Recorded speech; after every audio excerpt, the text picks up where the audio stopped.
I'm fiercely independent because I'm for your freedom and your liberty. I'm not for this shit. And now another perspective from a former prosecutor with more than 30 years of legal experience in Jacksonville. Our Sydney Deshawn is joining us now. And so, Sydney, shock. That's the word that this attorney says he felt while he was watching this video. Just shock. Tell us more. Yeah, Jess, that's exactly right. He believes the incident is a clear situation that was a case of police brutality during what should have been a simple civil traffic. It was absolutely racial profiling. A traffic stop in Jacksonville is drawing national attention after cell phone and police body camera footage has come out. It shows Jacksonville. My friend in Sweden says that it's trending in Sweden on the news as well. Sheriff's officers breaking 22-year-old William McNeil Jr.'s driver's side window and forcibly pulling him from his vehicle in February. Curtis Ballgetter, a former federal chief assistant prosecutor, calling the officers' actions disturbing. It's a traffic stop, and to have him bust out a window and then smack the young man in the jaw when he's got his hands up and he's being polite. The sheriff's office says McNeil was pulled over for not having headlights on and not wearing a seatbelt. In the body camera video, the officer is heard telling the driver to get out of the car several times.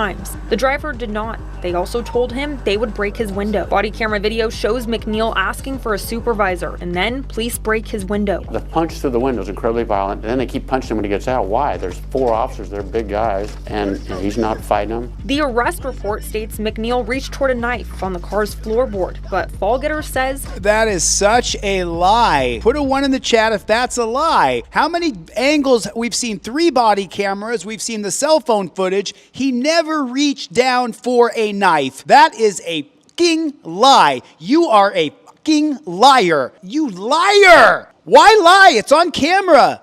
the videos do not show that. Oh, dude, did you see the punch in the chops? Watch the uppercut. Watch the punch in the chops. Officers, they're big guys, and he's not fighting them. The arrest report states McNeil reached toward a knife on the car's floorboard. Right here. See, there's a punch in the face, a right cross, but watch this uppercut right here. Ballgetter says the videos do not show that. What the fuck kind of bozo clown world are we allowing? They're false claims. It's really a part of the efforts to justify what they've done. They beat up a young man. Let's look for everything we can to try to justify what we've done. You know, the video is crystal clear. Hands are up, knives on the floor. He's not reaching for anything. He never reached. He never reached. Cops have created a term for you, especially if you're black. You reached. K. Waters addressing the knife in a media briefing. I'm not trying this case in front of the public. I'm trying to give the public the information in context of what happened. You are a cover-up artist, and you are a liar, sir. One saw his hands at that point. Don't know what happened from there, but that's part of the investigative process. Ballgetter says even if someone disagrees with police during a traffic stop, their safety should come first. My advice to folks. The police safety should come first. Hit the like button, hit the subscribe button. We're going to get to 1 million subs on this channel. Pretty pleased with sugars on top. Double tap on the screen for me to hit the like button. Folks, this is the cop. Don't know what happened from there, but that's part of the investigative process. Ballgetter says even if someone disagrees with police during a traffic stop, their safety should come first. My advice to folks is if the cop tells He says that, now look at him. This was the worst part for me. The guy takes both hands and sticks William's face, pushes it down into the concrete. to do something, do it. Deal with it later.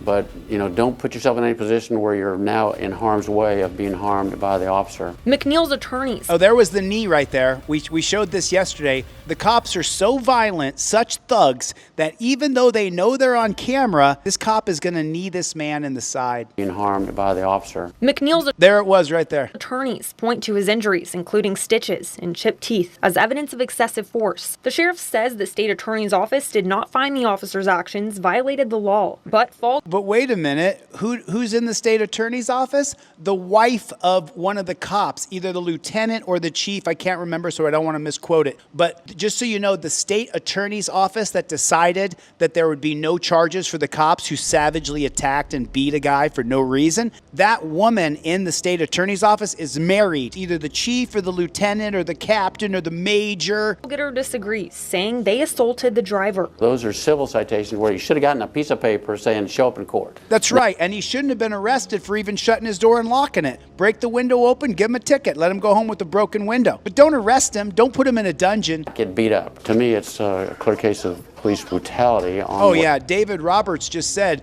do you know that's a completely unlawful stop? Sure it is. but not according to Florida state statute. They can pull you over for not having your headlights on. Should have been a simple traffic stop, if at all. And then the weird part for me, or not the weird part, the normal part is that after they get William out of the car and they beat him up and they throw him on the ground and they're kneeing him and punching him and kicking him, they then say, "Stop fighting, stop fighting." Listen. And show up in court, not get beat up. To me, it's a clear case of police brutality on what should have been a simple traffic stop, if at all. Stop fighting, they said. They literally said stop fighting. So when you say, and you don't ever say it again, let me just lay down the gauntlet for everybody in here, shit balls, okay? Let me lay down the gauntlet for you, okay? When you hear the cops say, we just need more training, you say, no. You need new training. You need new training. We don't need more training. We need new training. This video will be age restricted and demonetized because I'm not blurring this shit. I'm going to show you what these guys are doing. And if they don't like it, they're going to age restrict and demonetize my videos.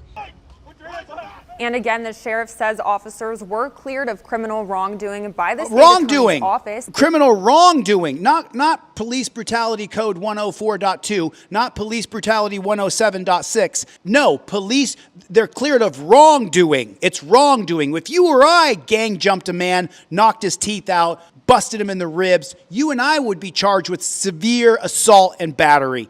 Assault with attempt to do great bodily harm.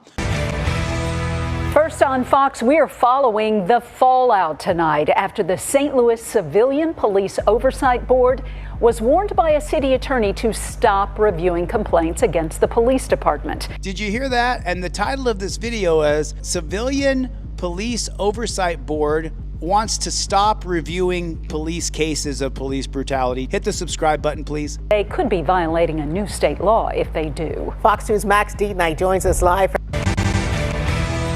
First on Fox, we are following the fallout tonight after the St. Louis Civilian Police Oversight Board was warned by a city attorney to stop reviewing complaints against the police department. The leaked letter warns they could be violating a new state law if they do. Fox News' Max Deatnight joins us live from City Hall. And Max, what is St. Louis Mayor Kara Spencer saying about the board tonight? So Missouri was the first state to have a policeman's bill of rights.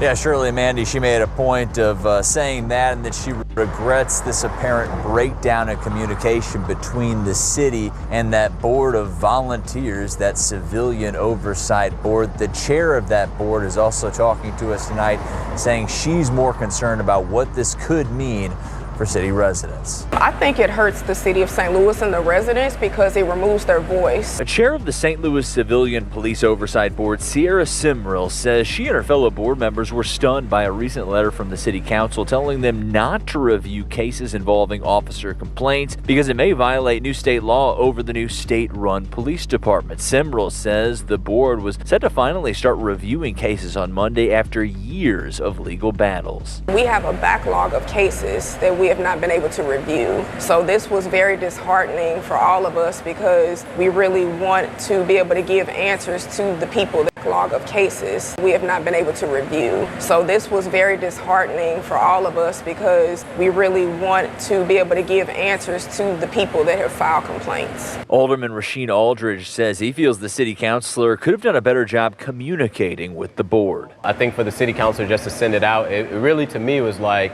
hey, by the way, even though you may be a board, don't do anything at all, which defeats the whole purpose of the Civilian Oversight Board. I share the frustration of the board members, especially given that, I think that the letter could have been more clear. Mayor Kara Spencer told us late Tuesday the city is working to find a solution which could include her creating a new board entirely in order to be in compliance with state law. She also says she regrets how this news surfaced. It's important for us. So they created a state law that's going to stop a civilian oversight board, which in Nevada, in Las Vegas, they created a state law that shuts down the oversight board of police in Missouri. So unbelievable. For us to be communicative with them, and this is an opportunity for us to strengthen communication with folks who are serving in those capacities. Simril says for now, the board is stuck in a holding pattern. It puts us in a position where we're not able to provide them answers, we're not able to do anything. And I think that was the biggest ball that was dropped was for the people. Yes. And Simril also told us Just because they can't review those complaints right now against police officers that some civilians make doesn't mean those complaints aren't still coming in, that the city isn't receiving them. So the issue now is whenever they are able to review, they're going to be even further behind in that process. Reporting live at City Hall tonight, downtown, Max Deeknight, Fox 2 News. Max, thank you. You're on the wrong page, brother. You can do that all you want, but probably the wrong page to be like a blue line cop sucker. Put a 1 in the chat if you don't just back the blue. Put a 1 in the chat if you do not back the blue. Put a 1 in the chat if you do not back the blue. So ridiculous.